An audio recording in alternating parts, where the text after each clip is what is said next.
Hey guys, welcome to another episode of El Jefe's Chop Shop. This week, I'm just going to show you what I've been up to because I haven't filmed a whole lot.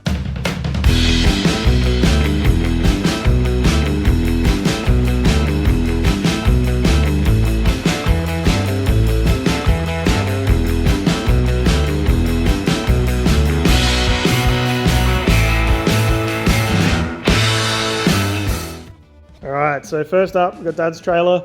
So we cut out the main supports through there, welded in a new one of 65 by 65 and it's 5mm, so there was 50 by 53mm in there. So cut that whole strip out, welded in a new angle line on both sides. So then after that, this panel here used to be overlapped on this, so we welded them together as a butt weld, and then we've cut the top and done the same up here. So the top rail is now butt welded to this inner panel because that was overlapped and also really rusty. So fix those two major issues and then cut all the rest of the rust out and welded up what we need to. Then the tailgates, we've cut the excess rust off around and then re-welded it. That one still needs to be painted. This one is done. So then I added the wiring, so the wiring's all done. It's got new tail lights on it. Nice little bit of conduit. Nice new tail lights.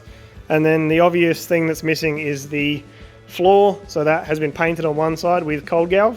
Need to flip it over, paint the other side, and then put it in here, weld it in, and then either paint it blue or cold galv it again, give it a couple of coats so it's nice and thick and won't rust out again. And then this trailer is pretty much brand new. It's taken probably 4 days, probably 4 days, like pretty flat out, to actually get this done. Dad and I are working on it.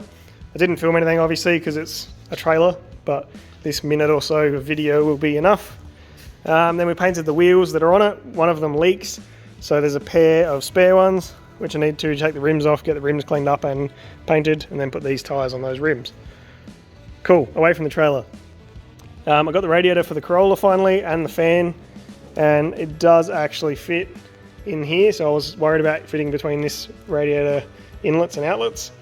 Seems like it fits pretty good. So I'm gonna have to make a shield for that at some point. So the fabricator, Steppen, he's a mad dog. He's done the intake manifold, and I'll put some photos in now.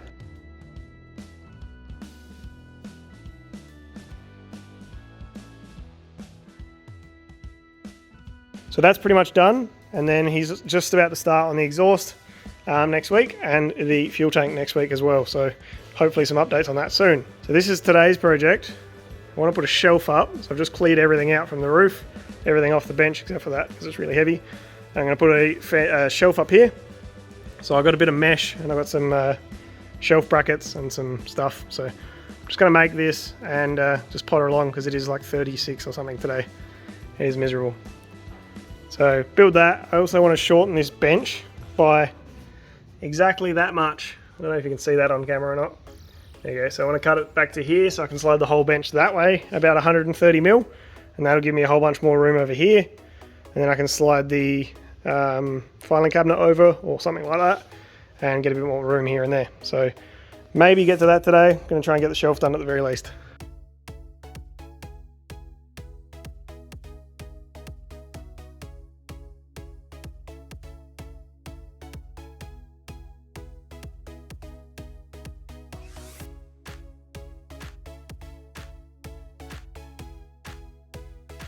Alright, so hopefully that hyperlapse wasn't horrible.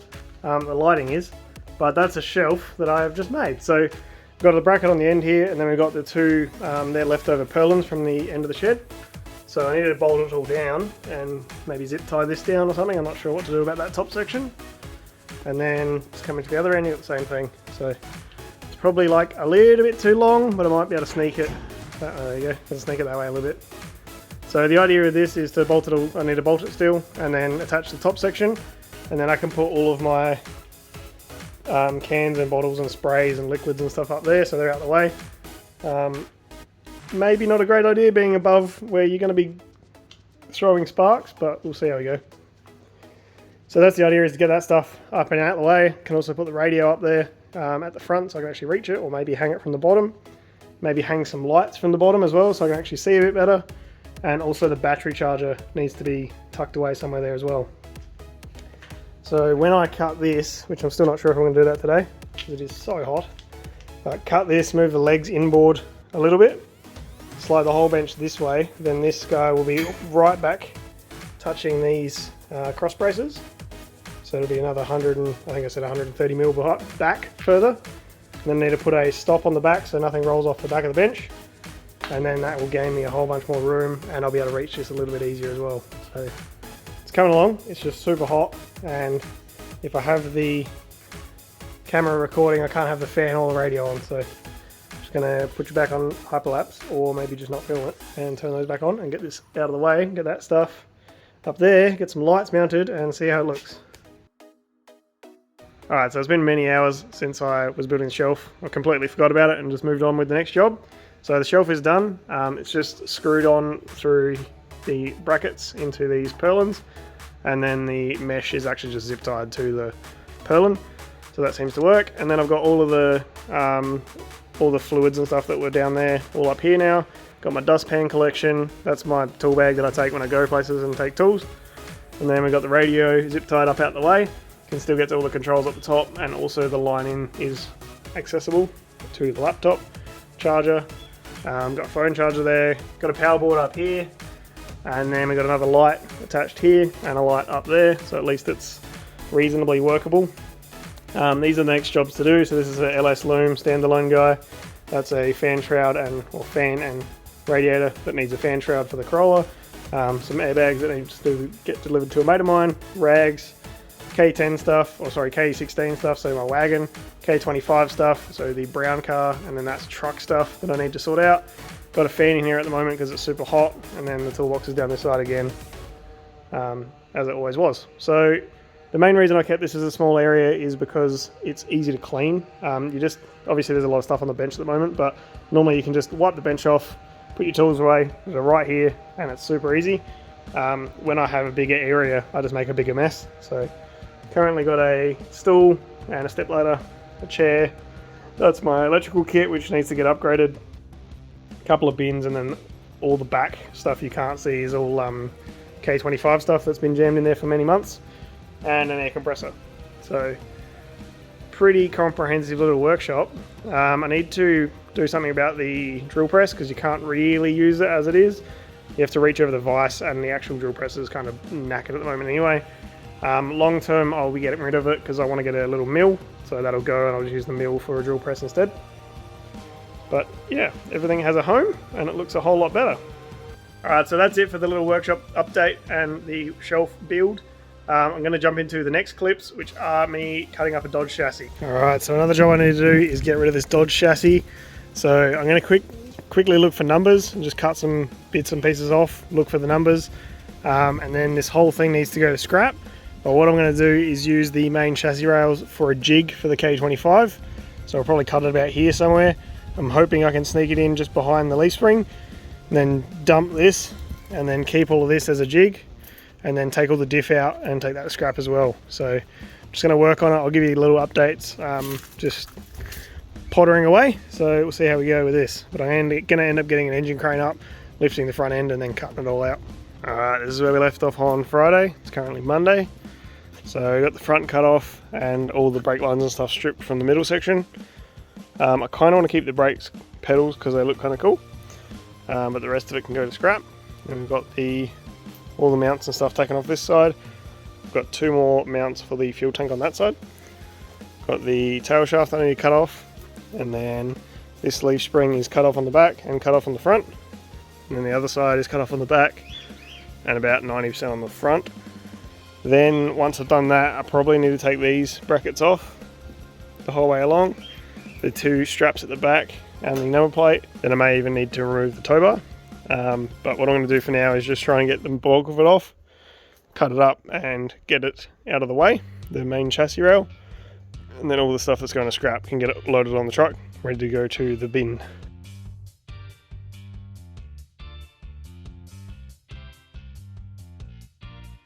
Alright, we got the front end off, got the rear end off, and I got the chassis hanging from an engine crane. I got a couple of the brackets off, so there was two in the middle, which were bolted on, and they're heaps easy to get off. These ones are riveted on, and they are really hard to get off. So I'll probably just leave them for now. What I'm going to do is clean up, put the chassis back on the ground, and then I'll attack it either later today or another day. Excuse the shitty video quality, but this diff is sitting on the tailgate lifter. If I try and go up, it's too heavy for the tailgate lifter. That's rated to 500 kilos, so this diff is really heavy. So this diff's too heavy for the tailgate lifter. I'm gonna have to cut the leaf springs off, I think. So if I can get the leaf springs off either side, hopefully that's like 50 kilo, and then we can lift the diff up and put it on the truck. Which is also gonna be a mission, because once we get it up there, I'm gonna turn it and then slide it down the side. This is really hard. I've sort of succeeded. I needed to cut both lots of leaf springs off. So I did try cutting just one off, and it still wouldn't lift it.